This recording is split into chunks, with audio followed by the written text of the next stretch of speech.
Greetings and welcome, everybody, and happy holidays. This is UC Weekly News for this week, and we're going to have a nice chat that sort of winds up the year. What were the bigger stories this year? What's going on? I have a lot of my friends on the call. Everyone was invited. These are the only five people that were actually interested in joining us. So I got to get more friends next year. I guess that's going to be a resolution. But I would like them all to introduce themselves. And this is the one time that we're going to go through, and I'm going to call on everybody one at a time. Tim Banting, since you're the first one on my image, why don't you introduce yourself, tell everybody who you are and what you do? Hi, David. Thank you for inviting me. I'm Tim Banting. I'm Head of Research and Business Intelligence at Techtelligence. Thank you, Tim. Mr. Michels, three Daves on the call. Really cool. Too many Daves. Davids, too many Davids. I got to ask you, David, you got that on-air sign up behind you, and I've always wondered if that goes off when you're not on the air. I've never known because you've always been on when we're talking. But David Michels from Talking Points, and can't wait to correct all of you. I appreciate that, Dave. And I guess I'll have to sit in the refrigerator and close the door to see if the light stays on. That's a good thing to try. Mr. Kieller, your turn. Yeah, so first, I do agree there's too many Davids on this episode, but what can you do? So I'm Kevin Kevins Keeler. too. Yes, there you go. I'm Kevin Keeler. I am the co-founder of Enable UC. I am part analyst and part consultant, and that parts together, I think, provides good value. Mr. Maldow. Hi, I'm David Maldow. I'm the industry curmudgeon and contrarian, and I'm disagreeing with everyone. I'm saying there's not enough Davids here. So that's my role here. Dave, I don't think you can get away with the people that are on this call calling yourself the industry curmudgeon. I think that's a title that's up for grabs. And I disagree. Last but not least, Irwin, your shot. I'm David Irwin Lazar, President and Principal Analyst at Metrigy Research. I lead our research around communications, collaboration, and focusing mostly these days on compliance and security. Just looking at your background there, Irwin, looks like Metrigy had pretty big layoffs. Yeah, it's my at least 7-year-old now Zoom background that I found somewhere and have never moved away from. All right, so let's talk about imaging just for a second before we get into the conversation. First of all, I bought these a year ago on clearance. I always like to wear something cool during the holiday shows, so there's I'm celebrating the holiday. The on-air light is actually pretty new. I used to have the Atari light, which is still back there, but I'm working on. I keep the background updated all the time. The latest one is there it is, the fireplace. If anybody notices that one, yeah. But I'm working on it. I have a lot of stuff on order. I'm also wearing shameless plug. I'm also wearing one of my shirts that are for sale, the Zero BS Accepted, and I'd have to turn around. You can't see it. It says UC Weekly News on the back of it. I've also got one back there that the brutal honesty inside. And if you haven't seen those, here's the link for those. You can go and buy those. It's from a reputable third company, and it's all the things that we like to say about travel and technology. And no BS Accepted is the shirt I'm going to be wearing when I walk up to the vendors at the next trade show and say, "What have you got to tell me?" So it's all the session. So I'm glad you told us it's a fireplace because I was getting ready to dial 011899. No, it's showing how Somebody gets that reference. It's showing how hot the pick hits thing is that's right next to it. If you can, I still have to work on the sizing and everything else. But anyway, all right. So this was a really wacky year, 2025. It was marked by a lot of things that we expected and a lot of things that we didn't expect, certainly a big hype bubble. People that have joined this call that are going to be speaking probably have a lot of overlapping ideas, but I'd like to kind of get into them. So why don't we go in the opposite order that we just went in? Mr. Lazar, what would be your top story in our space for this past year? That's a good one. I would say there were a lot, but the one that jumped out at me was that there's a market out there beyond Microsoft. We've, as analysts covering the UCAS space and UC space, I think we've sort of had this maybe almost assumption over the last few years that Microsoft was going to quickly consolidate, continue to grow. But I think if you look in the last years, most recently, Zoom's earnings this week, RingCentral's earnings, 8x8 now is showing a positive trend, that there continues to be a market out there, whether it's through companies that are offering arguably superior services or more focused on the UC space as Microsoft has moved maybe a little bit more around AI and Copilot. around issues related to Microsoft unbundling being forced by the EU, price increases for Microsoft PSTN add-on licenses.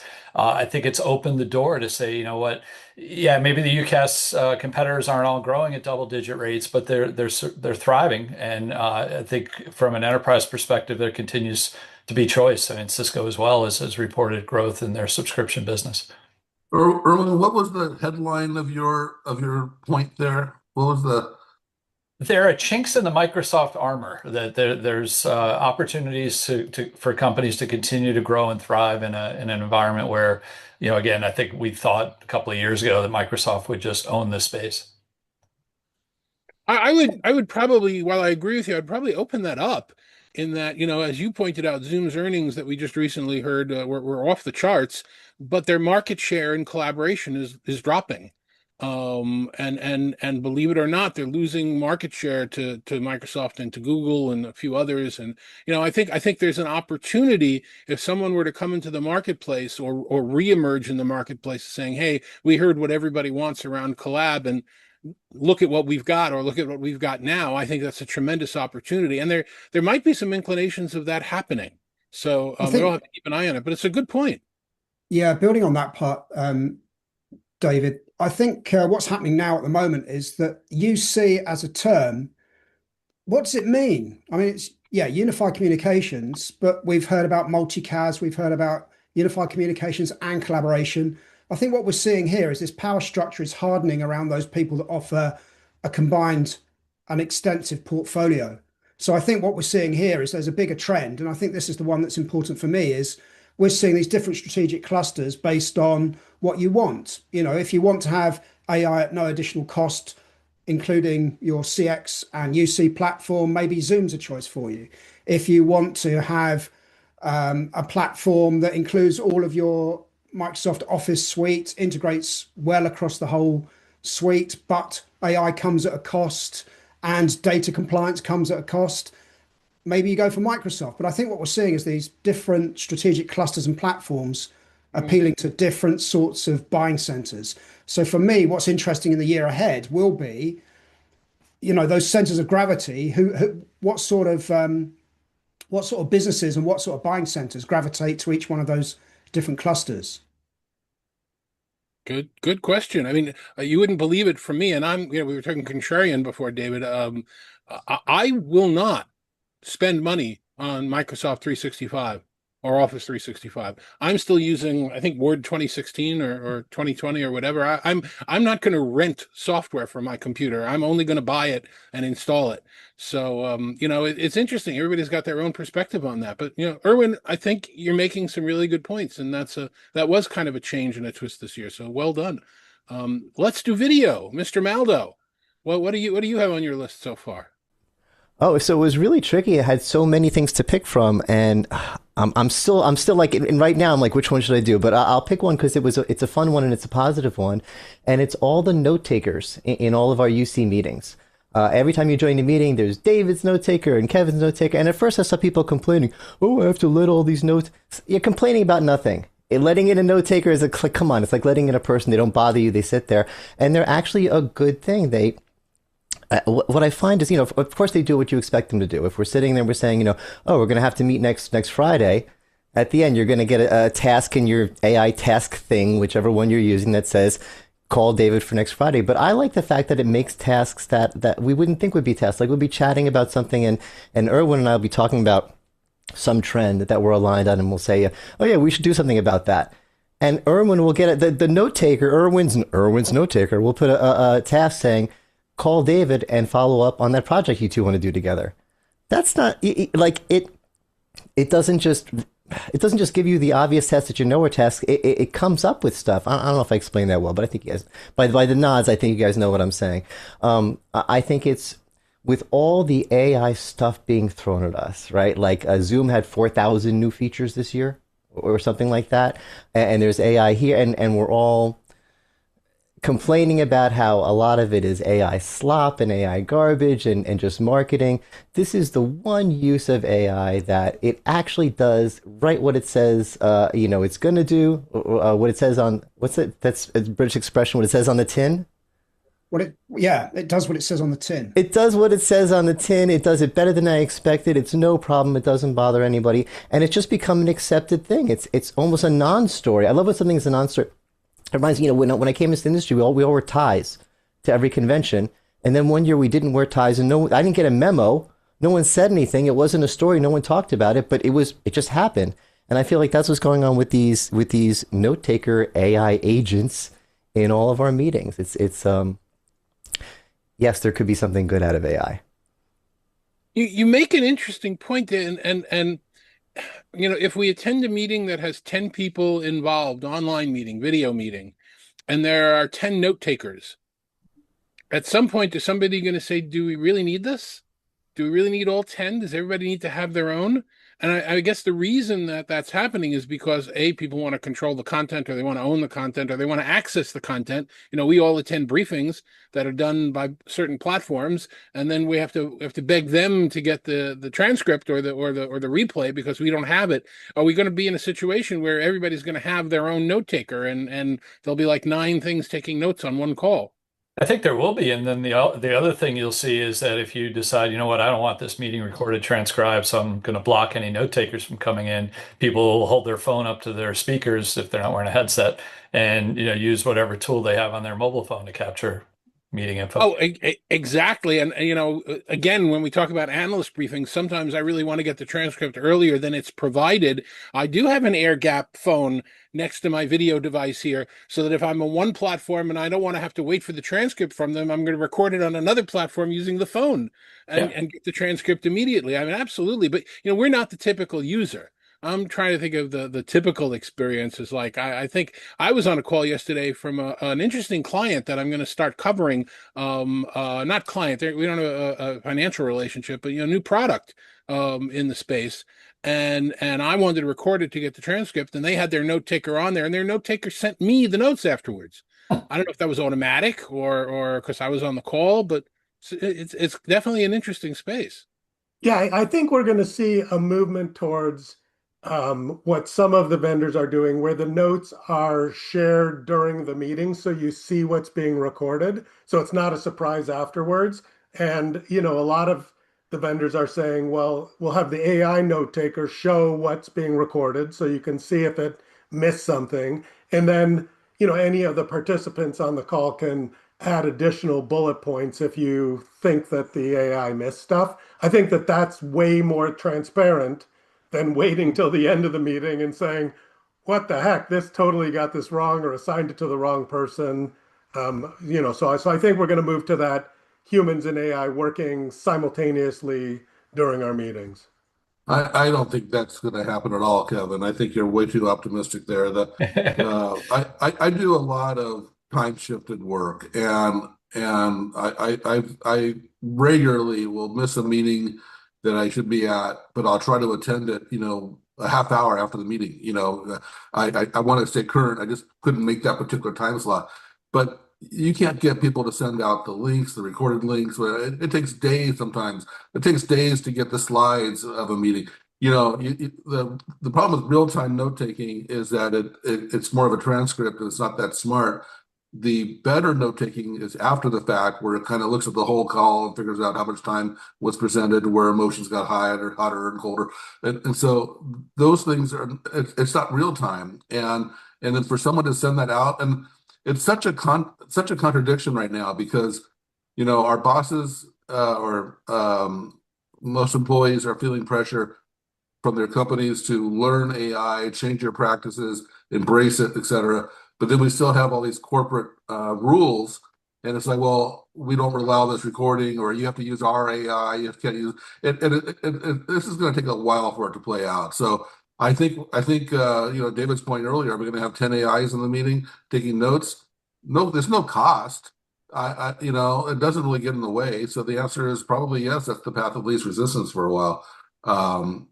But it is weird. Yeah. It is really weird. So there's Yeah, I a think major leakage or something like that, where somebody's meeting transcripts got shared where they shouldn't be shared, and there's a $200 million fine from the SEC or something like that. You're right. Yeah. It'll still be the wild, wild west. And Irwin, But just on some of the panels that you've done where you've happened to have had a guest speaker talk about AI and recordings, I've made the point that we are still assuming they're right when they're probably not. And I had an interesting call, again, an industry call between one other analyst and a manufacturer. And it was a call where the first thing I did when I joined was I clicked the record button because I wanted a transcript. And the other people on the call said, you know what, don't record this one. We'd rather not. Okay, I stopped recording. The AI, assistant, companion, whatever you want to call it, was on. So about every 10 minutes or so on the call, I hit whatever the catch me up, what have we talked about so far, and I just copied and pasted the notes into a document up to the end of it. And at the end of that call, the call ended, and I immediately got the call summary from that AI companion, which didn't match the notes at all. Right. It's highlighting certain things that it thinks is important, but we don't know what that algorithm is. How is it determining what's important? It's not what I would consider important from the actual ongoing notes that it took.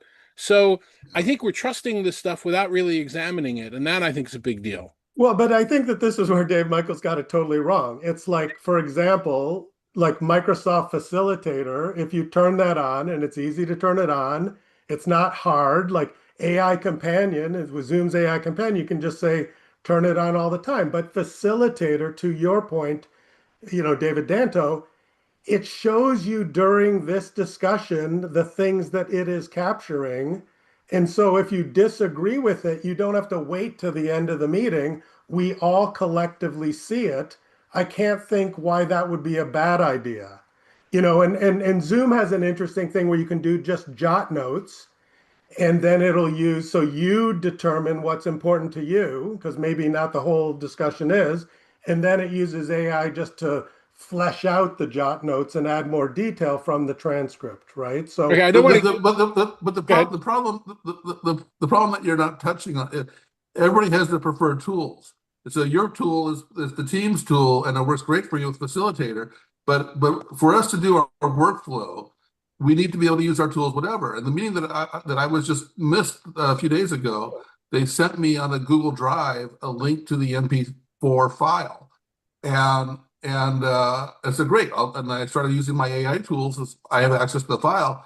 But it's like, oh no, Google restricts access to AI unless you have download rights. So the guy shared it to me, but he didn't give me download rights. So I couldn't use any of my tools. And so I had to go back and ask for permissions. So the problem is the workflow. It's not the technology, it's the workflow. And so if everybody, and then if you have a meeting that's in person, then are you going to use a different tool? If you have a meeting at a Starbucks, are you going to use a different tool? If I get invited to a Teams call, what am I going to use? And that's the mess we're in.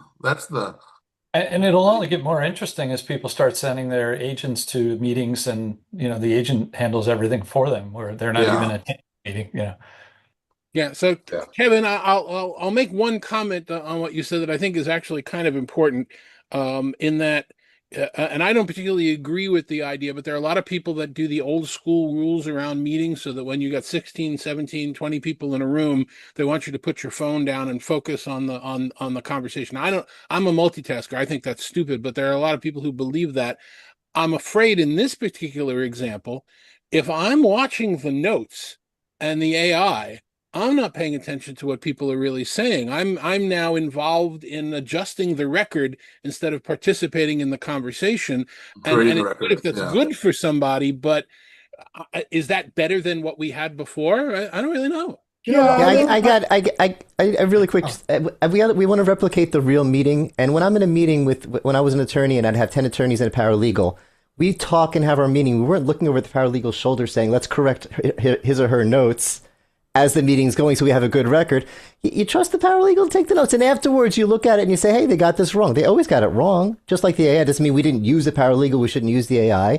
You were in the meeting, or someone was in the meeting, they look at the notes, they fix it, but you don't say, hey, paralegal, put your notes on the screen, and as the chief attorney's talking, I'm going to look at your notes. And no, you got to just have your meeting and trust your note taker and look at it afterwards. It's a weird workflow. It might be technologically possible. The AI can do that. They can put it up there and we can comment it and adjust it, but I don't think we want to. Sorry, Kevin, I love you, but. Yeah, what I find really weird about this, though, is we're talking about meetings, for goodness sake.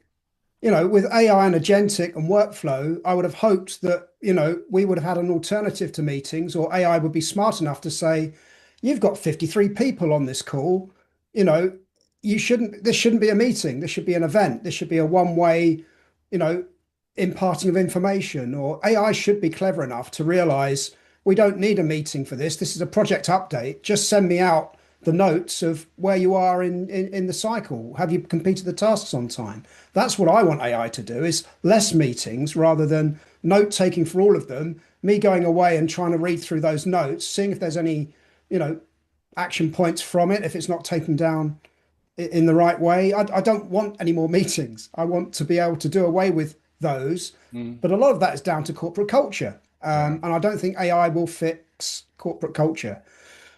Yeah, I AI think is so. corporate So, culture. so Go I'm ahead. going to say I think you guys have created a whole bunch of use cases which have already been solved. So, for example, if it's important, you're in a court of law, you ask the person to read back the transcript. If you're in an important board meeting, you might ask the note taker, did you capture this?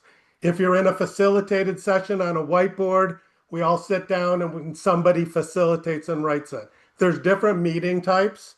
And so I think to pick one AI and say, oh, this doesn't work, Dave Michels, because you don't want to attend the meeting. Well, yes, a real-time note taker, if you're not in the meeting, that doesn't help you, but that's a different use case, right? So I think that when new technology comes out, we're smart enough, or at least some of us are, to figure out how to use the technology in a particular way to make things better. And I think these tools do help, back to your point, I think, David Maldow, who started this great discussion. Okay, so I'm gonna interrupt here and just point out that Mr. Michels was actually right when we started. We're 20 minutes in and we've covered two topics, so we're definitely going to take the full hour. Kevin Keeler, you were up next. What was your big story from 2025, and how will we spend the next 10 minutes talking about that? Yeah, so I wanted to try to figure out something a little bit different, and I'm going to say that 2025 was the year where there was starting to be a focus on what I'm going to call agentic agent infrastructure, and so for example, like Cisco's had some really good success with people looking to upgrade their network equipment, thinking about for the future agent to agent communication. And they've got one slide that they don't show enough, in my opinion. While we're using chatbots, like I put a prompt, the chatbot takes a few seconds, comes back. I, as a human, take longer to read the answer, maybe follow up with the prompt. So it's very spiky use.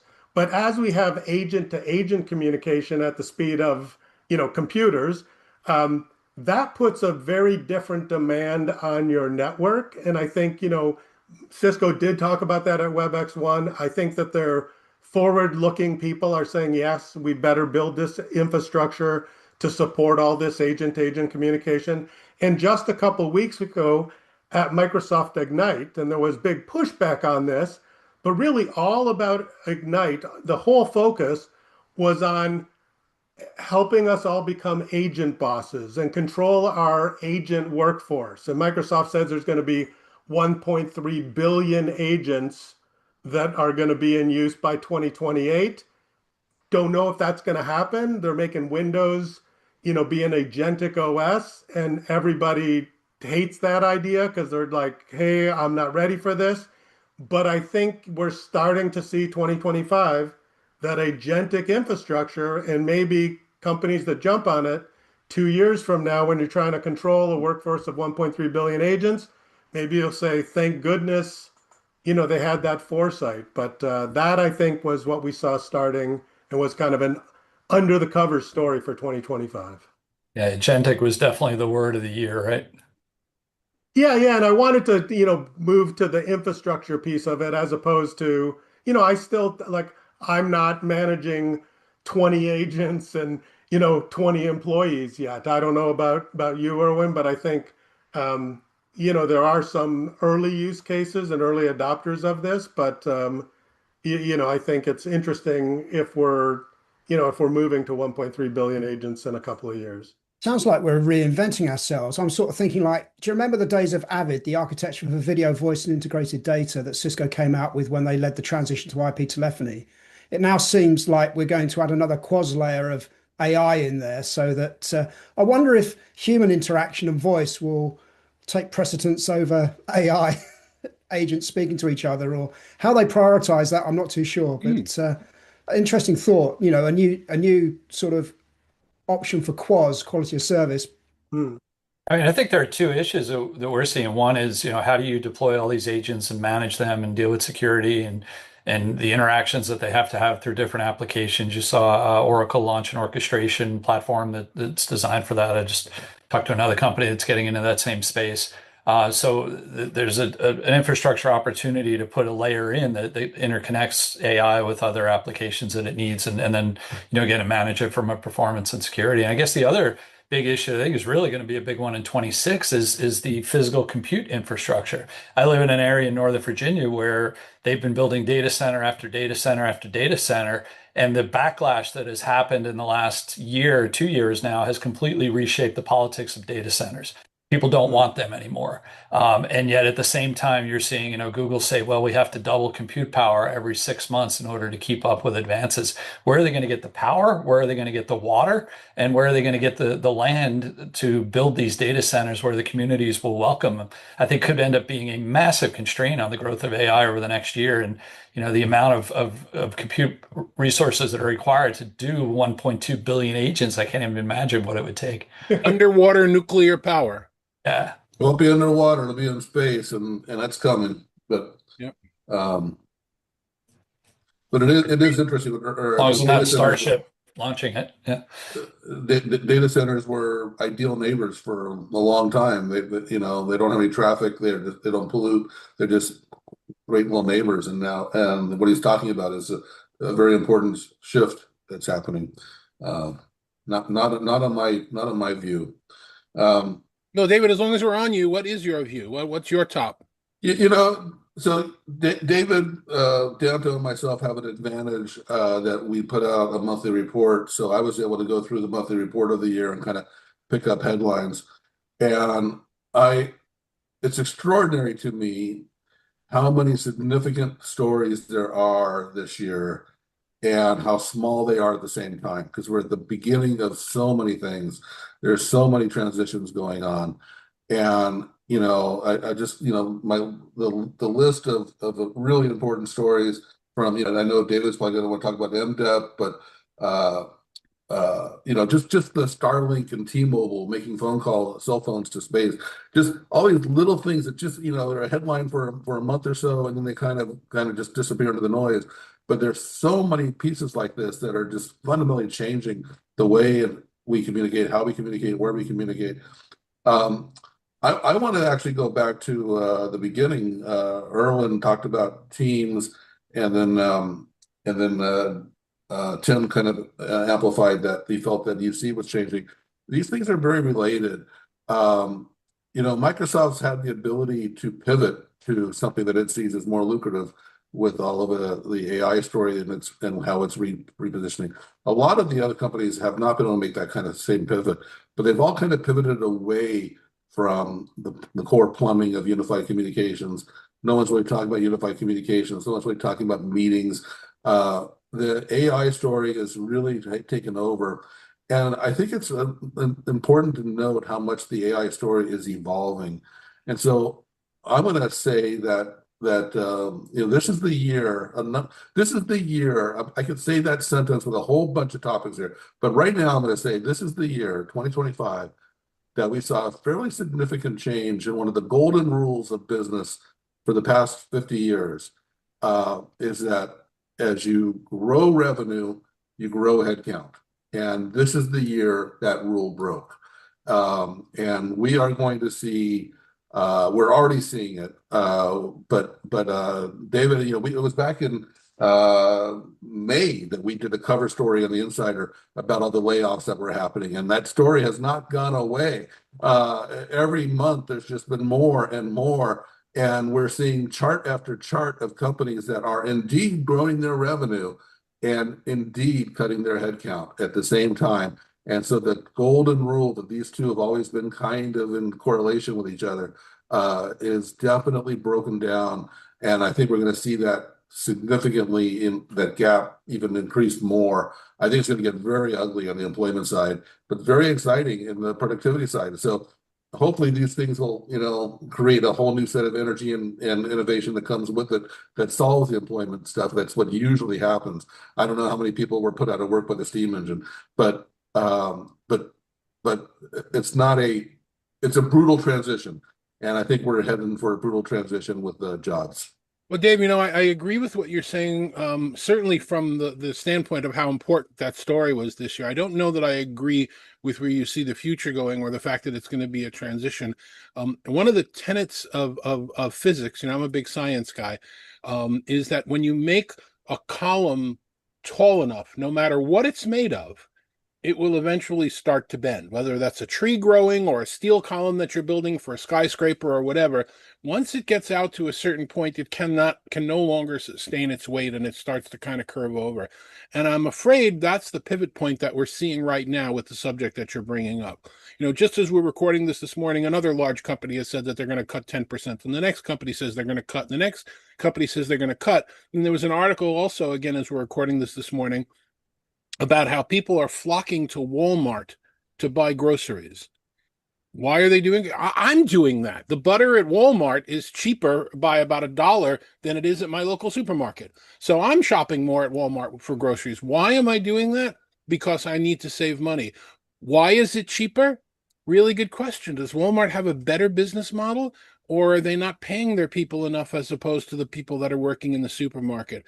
We are starting to see, again, with the announcement that came out this morning, without naming any companies, we're starting to see people that they're cutting headcount because they're afraid of revenue reductions. They're not going to grow as fast. Why are they not going to grow as fast? Because there are not enough people employed buying their stuff.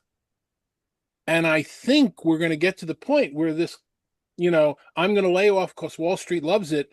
And all of a sudden they're going to realize that there's nobody out there to buy their stuff. I don't think it's a long-term strategy. I think it is, you're No, right.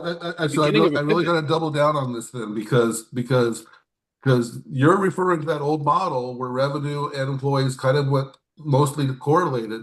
And if you kind of diverge a little bit, it was just temporary and then it'll eventually work their way back. And that's what you're pointing out. But I'm saying, no, this has been 2025 is the year.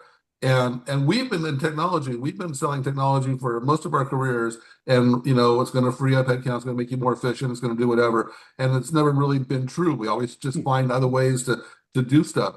But the rules have changed. And we're seeing it industry after industry that companies can do more, actually do more with less people. And it's across the board. And the thing is, we're still in the early stages of this AI. And so right now, the AI is really impacting the tech industry. The number of software developers you need, the number of technical people you need. But as we start moving into the next stages, and we're starting to see it in pharma, that they could develop drugs faster with AI. They can do. We're just going to start seeing more and more, cars and watches and stuff that get manufactured without humans. I mean, we're going to see a significant divergence.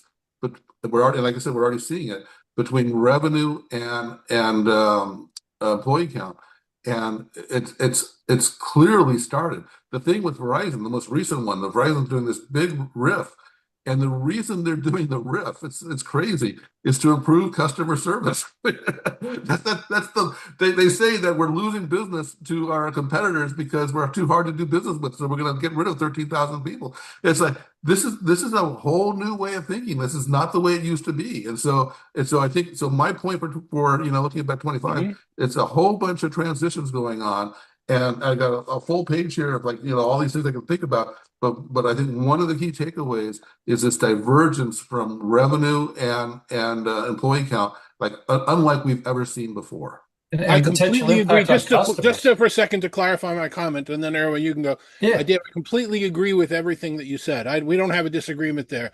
My point is, at some point in the near future, companies, organizations, sellers will realize that agents, while it might make their company more productive, don't actually buy anything.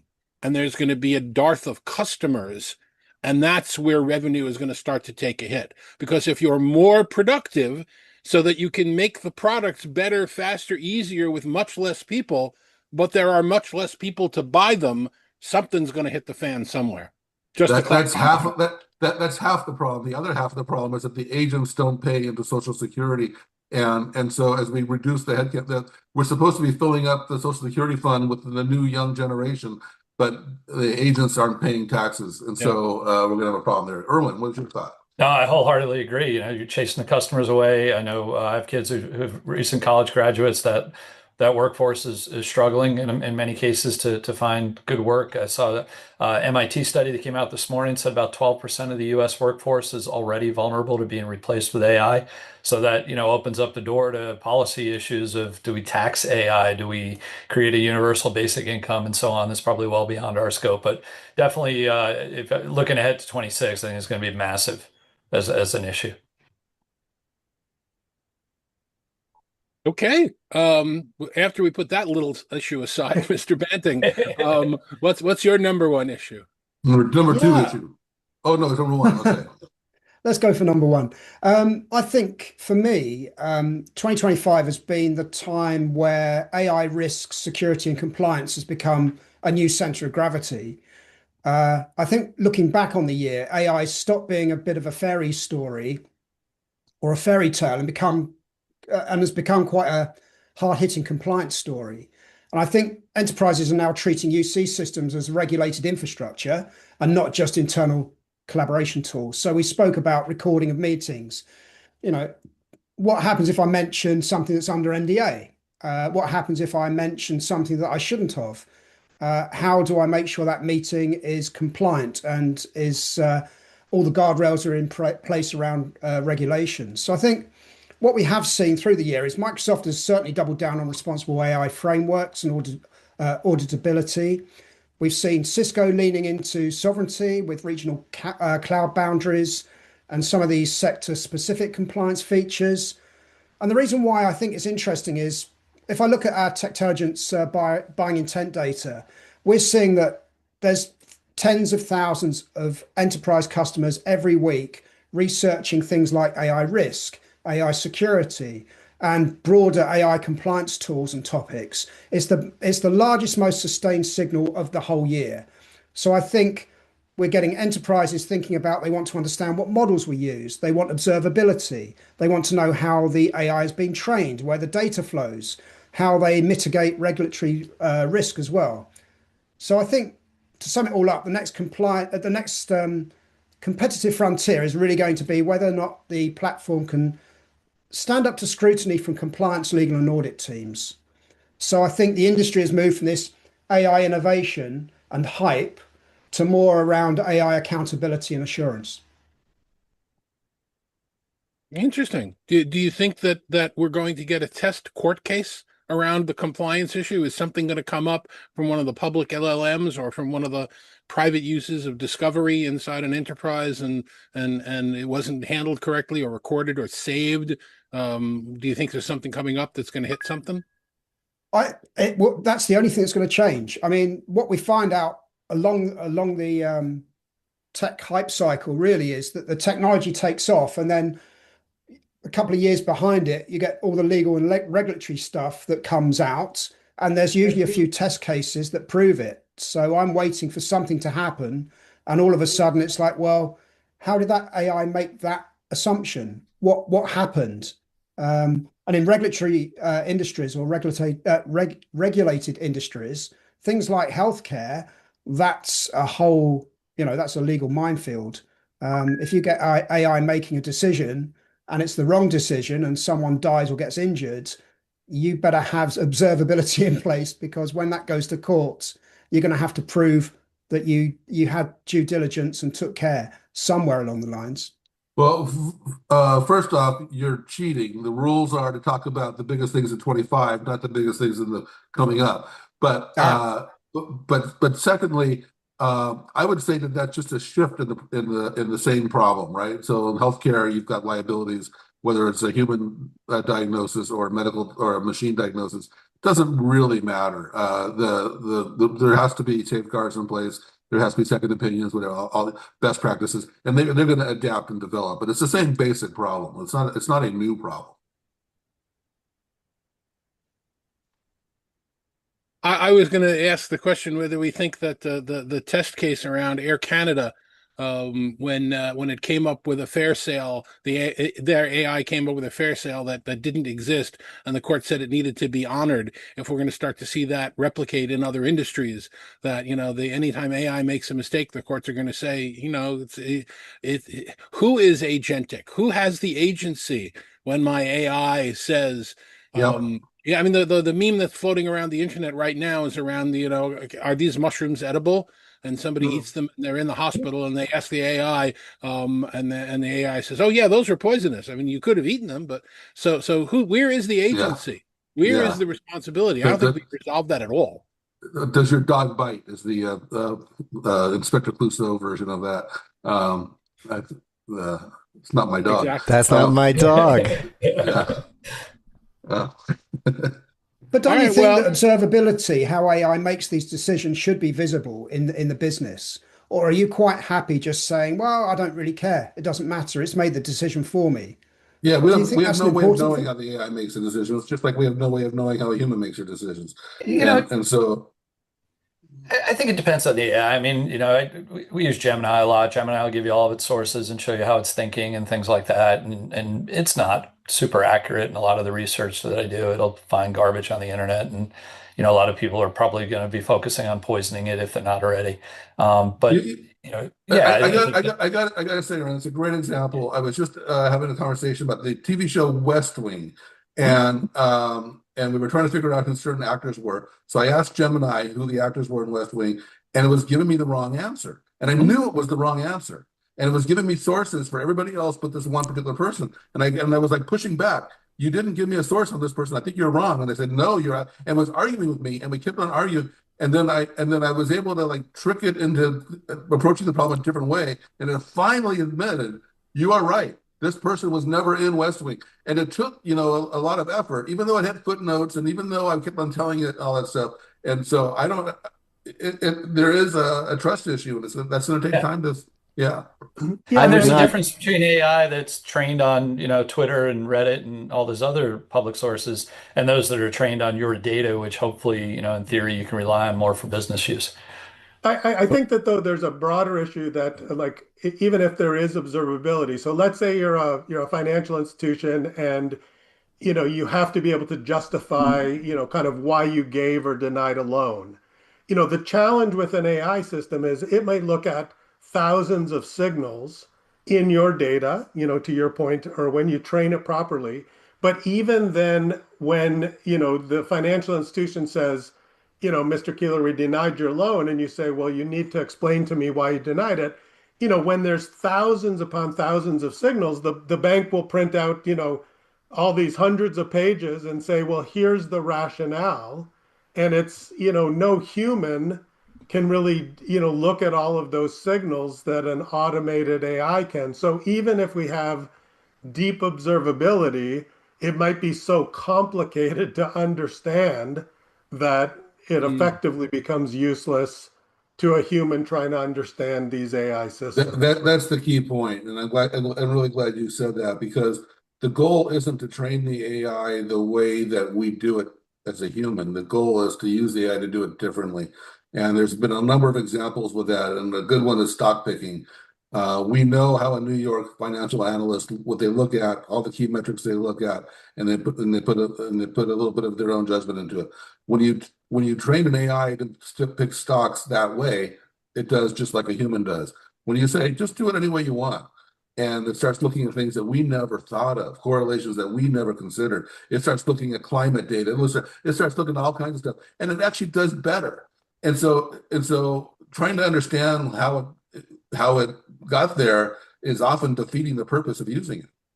It's interesting. I'm going to play a clip here in a second of the scene from The Matrix where Morpheus talks about how we all patted ourselves on the back because we discovered AI. But what we know for certain is that at some point in the early 21st century, all of mankind was united in celebration. We marveled at our own magnificence as we gave birth to AI. And the plot line of The Matrix is that the AI took over the world and it became a challenge between AI and humans. I think we're at that same pivot point where we're all, proud of ourselves of creating AI. But what I think the reality is I don't think AI is going to kill us. I think our reliance on our inappropriate reliance or our inappropriate use of certain AI is what's going to get to us. I'm reading stories on the internet about people that are interviewing for jobs that are going 2, 3 layers in before even speaking to a human, that they're Yeah. recording answers to a bot. Is that the right way to identify? Because if it is a bot, doesn't that essentially mean that there's a way to break it? That there's a way that you can cheat the system and there's no human there watching it? Is it safer? Is it less safe? You're assuming the humans can't be broken, but there's a whole bunch. This is what I'm saying. We're at this point in time where there's just all these little things that are starting. They're going to have huge ramifications. Along those lines, the idea of having an AI chat companion, I think is fantastic for elderly people. I think, if you're living alone and you've got no one to talk to, I think these are fantastic. Talk about the news, talk about all kinds of stuff. I think they're incredibly dangerous for teenagers and youth. And so it's like, how do you draw that line? Is it as simple as you have to be 55 and over to use it? It's not going to happen. So it's just we're at the beginning of a lot of stuff, but maybe we got to get back to 2025. And we're supposed to be using Grok now to roast people at parties to show how funny we are, right? Yeah. You saw that comment from Elon the other day. But you're right. I think Absolutely. a lot of younger people get sucked into it, and that becomes their friends, and that's not a good thing. Well, the one point that I'll add to something to what everybody has said today, which is outside of my normal comfort zone, is the value of some of the AI large language models that are coming out. Instead of talking about how awful they are, because I actually do think they're awful, but instead of talking about that, let me explain a situation. We all, as we go through life, those of us in this type of civilization, have problems with companies. And there was a time, probably about 5 years ago, for about 2 or 3 years, that we could broadcast and resolve problems with companies. Anybody could, because Twitter, when it existed at the time, let you speak right to a company in public, and they were afraid of what the ramification was. So if you had a bad airline experience or if you had a bad purchasing experience, you could send a note right to them and they would respond because they cared about what they thought was. Because of what's happened to Twitter, that time is gone, and we no longer have that. What I've discovered is that the large language models that exist for public use, the free ones even, whether we're talking about Gemini or ChatGPT or whichever one you happen to be using, are really smart about getting to the problems of company governance. The next time you have a problem with your healthcare issue or a product that you bought that's not working, you can ask the AI to write you a note, and you can ask them, who should I email it to? Give me the names and the email addresses of the senior people at the company that would respond to such a thing. And you know what? It accesses these names and these references from public filings, from tax records, Yeah. it's amazing the names that it comes up with. It probably shouldn't, but it's there right now. So we're in another bubble where you can actually ask for, who should I send this complaint to about the healthcare experience that I'm having, about the healthcare insurance problem that I'm having. There have been times when I've been working for 3 months to resolve an issue, and I finally get fed up and go the route I just explained. And I got an email yesterday that somebody wants to call me this afternoon to resolve it. It's a tool we can be using until somebody figures it out. I got a similar story. A friend of mine has a boiler, a heating system in his home. He could not figure it out for the life of him. Couldn't find anyone to support it or service it. He took pictures of it and went to, I think it was ChatGPT, and he got everything. He got an explanation, he got manuals, he got a recommendation on what was wrong with his current system. He was told how to fix it. I mean, it was just like, it was all there. And that's what Altman and others keep talking about. You've got an expert at your disposal to help you with a lot of things. And I think that's the part that we haven't really figured out yet. There's And a good friend of mine that is an analyst for one of the large cloud companies told me that when he's evaluating large language models and AI instances, that what he does, he takes two different unrelated long series of television shows and puts in a query saying, compare the people that appeared on this show with the people that appeared on this show, and tell me where they were the same people, what actors were on both shows. And if it can provide the answer to that question based on what he knows to be true, the example that he gave me was, tell me everybody who's appeared on Miami Vice and The Sopranos. If it can give you that answer, that means it's accessing the public information and it's thinking intelligently, it's comparing the notes. And if it gives you the accurate information, that's when it's actually doing thinking for you. It's a very easy test. So according to him, that's what he uses to test it. I don't know what you guys use to test it. I suppose we should be asking the AI chefs, but that's another story. Well, real quick, with a thing like that, if it gives you the wrong answer, if you say, what are the common actors, and it starts spouting out actors and it's hallucinating, say to it, did you just make that up? Give me the real answer. And then sometimes it will give you the real answer, so that your friend or that person's test isn't a valid test if he's not saying, ChatGPT or Gemini or whatever, please do the research and give me real answers. If you give it that and then it still gives you the wrong answer, then it fails the test.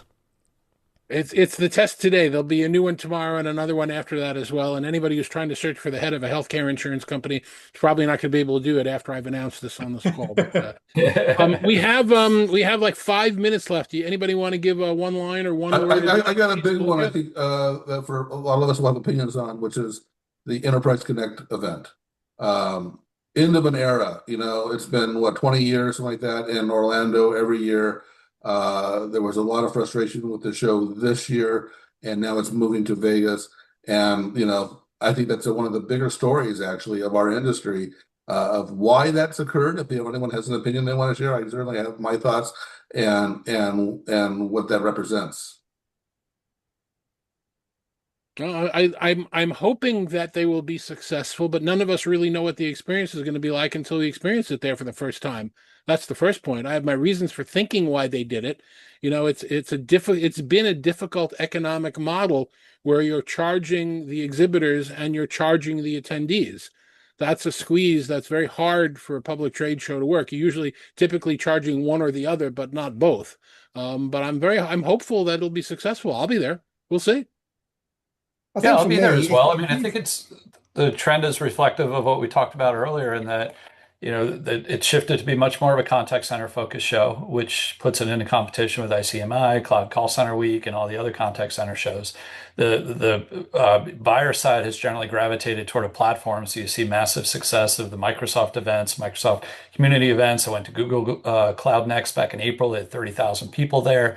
I was at Oracle AI World a couple of weeks ago. They had 12,000 people. So, it seems like the independent go and shop around and look at different technology events are really struggling in the communication collaboration space, because a lot of companies have just made their decisions at this point. I think a lot of companies have made that decision, Irwin. I think that's the reason why Today Digital focused on Techtelligence. It was to sort of explore that dark funnel, because it's surprising. There's over 80% of businesses have already made their shortlist before the vendor actually gets to know. So you don't go to an event like Enterprise Connect to draw up your own shortlist. Your shortlist is drawn up, and then you get wined and dined by in executive briefing centers by the likes of Cisco and Zoom and Microsoft and everyone else. And you can take your time, you can get your questions answered by experts. You don't have to pay any money to do that. So I think if Enterprise Connect can focus more on what value it's bringing to buyers or attendees, rather than how much we can extract from vendors in terms of exhibits, then it will do well. All right, let's pause there. I want to give everybody 30 seconds for a commercial. How can people reach out to you? What do you do? Let's do it in the same order we started in before. Irwin, tell people how they can get in touch with you and what you do. Find me on LinkedIn, Irwin Lazar, or metrigy.com. Those are the best ways to reach me. Okay, and why should people reach you? Hopefully keep up with what we're doing from a research perspective. Write quite a bit for No Jitter for the search enterprise communication, unified communications, and then publishing quite a bit of research on the Metrigy site. Thank you for all you do for all your research. Mr. Maldow. David Maldow at Let's Do Video. You can click here to subscribe to my YouTube channel. where all my content is, or you could find me at letsdovideo.com or on LinkedIn. Thank you, David. Mr. Kieller. Yeah, so I'm Kevin Kieller. You can find me on LinkedIn or enableuc.com. I love helping people get the most out of technology, back from when I wrote video games for the VIC-20 Commodore 64. So today, with vendors, I help, as an analyst, and with enterprises, I help as a consultant, but all of it's around making the most out of this cool technology. Mr. Michels. David Michels, Talking Points. You can find me at the airport usually, and talkingpoints.com. With a Z. Talking Points with a Z. You forgot to say that. Mr. Banting. Yep, thank you, David. So Tim Banting, you can reach out via LinkedIn or at techtelligence.com. And I get excited around uncovering and shedding some light on the dark funnel, looking at buying intense data and how thousands of companies are sort of researching the areas that we love and breathe. Thank you, Tim. Thank you, everybody. Since Dave Michels talked about Talking Points, which is where you can find me as well, I'll take this opportunity to say happy holidays. Enjoy time with your family. Family first is one of the things that I believed in for many years of my career, and I still do. We can all spend as much time as we want playing with AI and technology and everything else, but spend time with people that mean something to you, because you can always buy more stuff, but you can't buy more time. And that's the most important message. Thank you very much this year for watching UC Weekly News. We will be back with a new show next week and lots of fun stuff next year. We'll see if we were right. Take care, everybody.